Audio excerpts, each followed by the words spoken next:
Welcome to the screencast on Section 8.1 of the Scheduling chapter.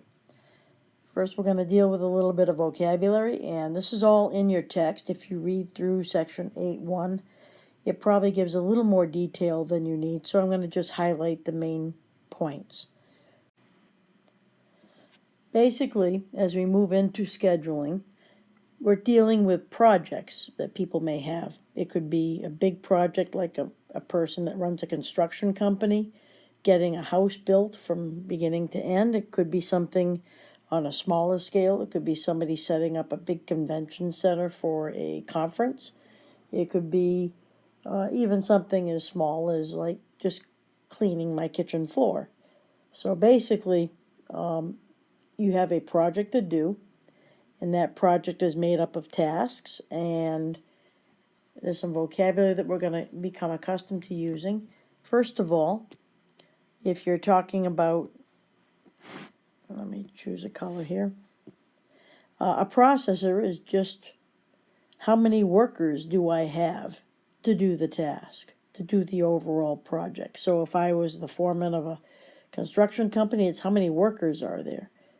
If I'm going to be setting up a convention hall and I have a total of 10 people that are going to be running around doing everything from setting up the technology to setting up the tables. Basically, the processors are oftentimes people. Sometimes they can even be machines. It can be how many machines are going to be devoted to making some sort of part. So basically, processors are the number of workers. And the workers don't have to be people. They can be machines. That K is not very good.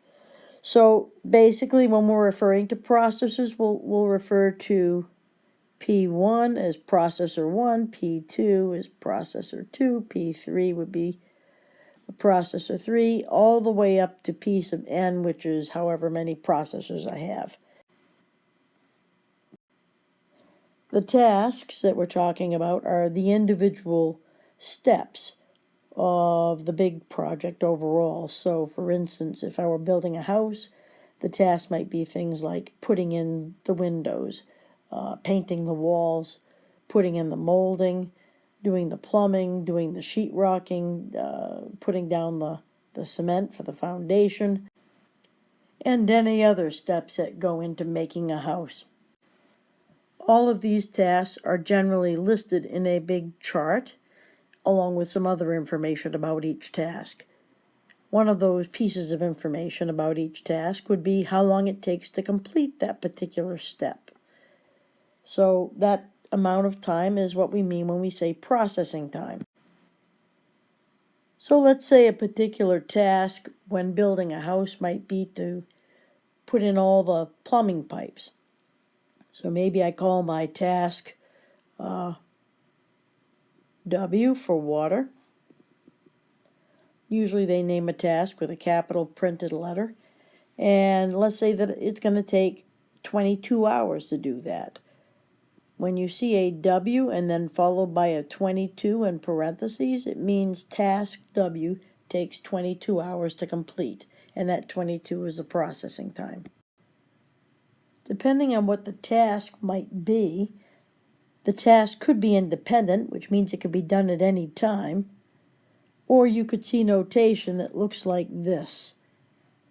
That's my attempt at making an arrow. It's a little bit imperfect there, but basically if a task is independent, it means it can be done at any point. For instance, I could be replacing the window in the living room at the same time that I'm painting out the kitchen. One doesn't hold up the other. The other idea is the idea of task can be having precedence. Precedence is kind of like a prerequisite. Like you might not be allowed to take World of Dance until you've had Intro to Dance first. So basically, if we have this particular setup right here, it means that X has to happen before Y can happen. An example of this might be you've got to put the wiring into a house before you put on the sheetrock. you've got to put the sheetrock up before you try painting the walls. So certain times we have tasks to do that need to wait until the task that needs to happen right before it is completed.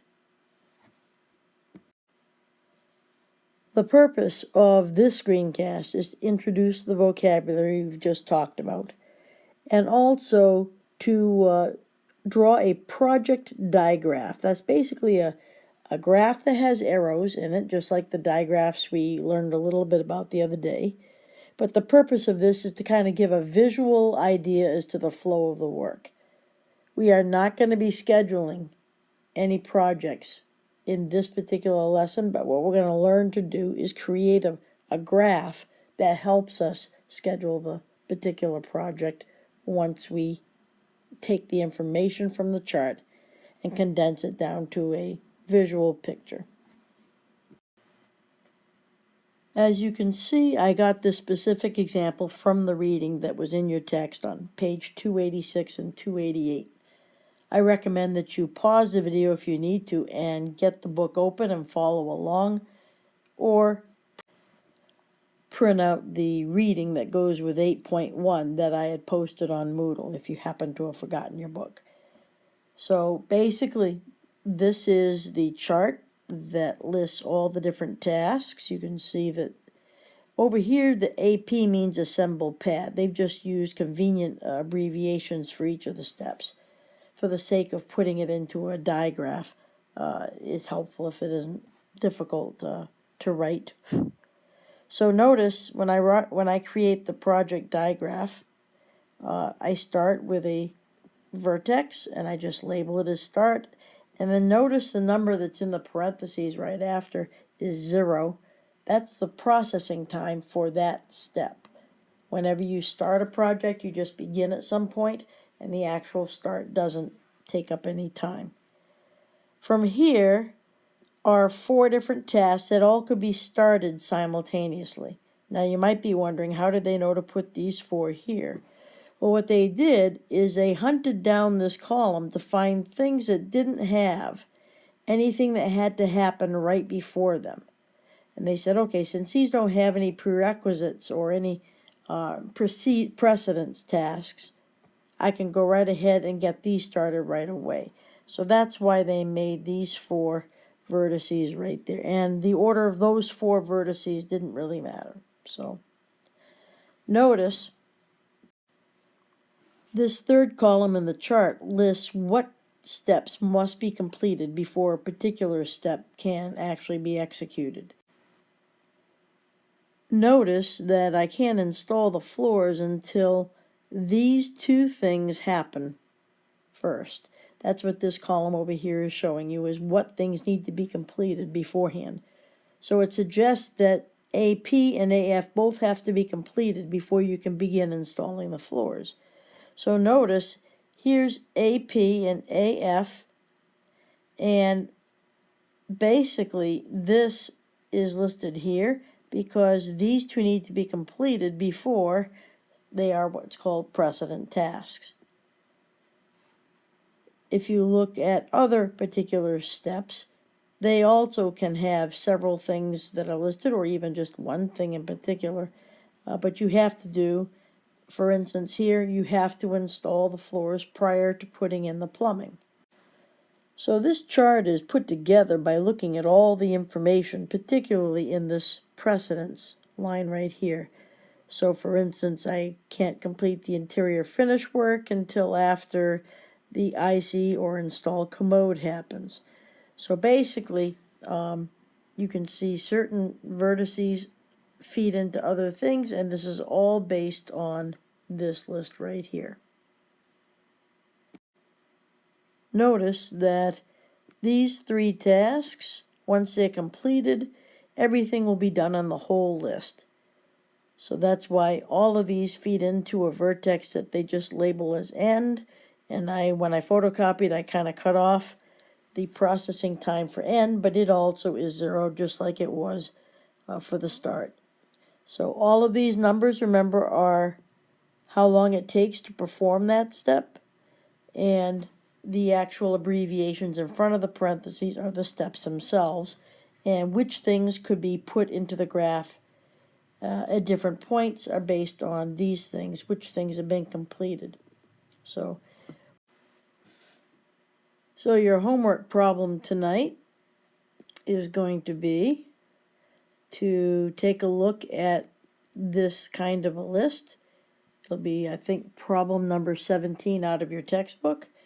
And from the list, you're going to be creating a project digraph, a visual representation of this information that's in this list. Once you have done that, we're going to move on to how do you actually schedule the workers and tell which workers to go do which task at what time. But that's something we're going to do after we become good at doing project digraphs.